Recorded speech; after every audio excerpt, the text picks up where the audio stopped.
As someone born in March 1945, around the time the atrocities of Nazi Germany were beginning to become widely known, this 75th commemoration is particularly poignant for me, someone whose childhood was in the immediate aftermath of the Second World War in another of our great industrial cities, Sheffield.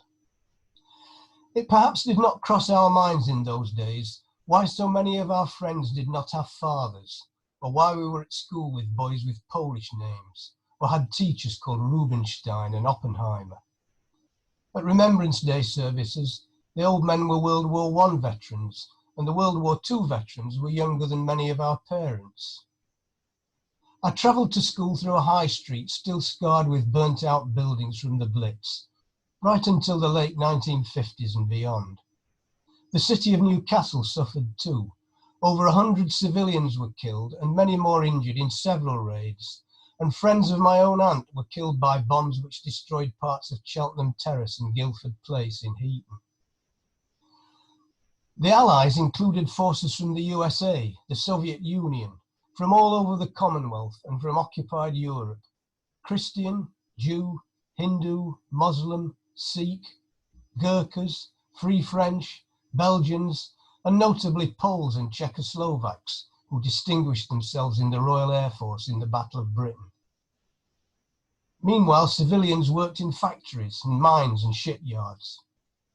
My wife's parents worked and met in the armaments factory at Vickers. Women worked in the Land Army. Children were evacuated from towns and cities. Scandinavian seamen were based in Newcastle, and today we can visit the Danish Seamen's War Memorial in St. Nicholas Cathedral. Every year, the city of Bergen presents a Christmas tree to our city to mark the wartime connections and friendship between our cities and nations. Those events are fading into history. 75 years on, Germany, Japan and Italy, as well as France, Belgium, Scandinavia and the Netherlands, are amongst our greatest allies and friends. Many of us buy German and Japanese cars and electrical and other goods.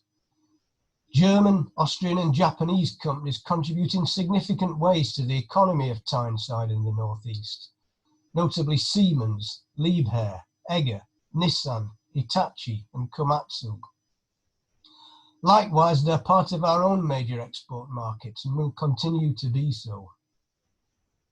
Links with our twin cities of Nancy and Gelsenkirchen, both themselves former coal mining areas, were formed very shortly after the end of the conflict, and we have a sister city too in Japan, Shinshiro, which means Newcastle.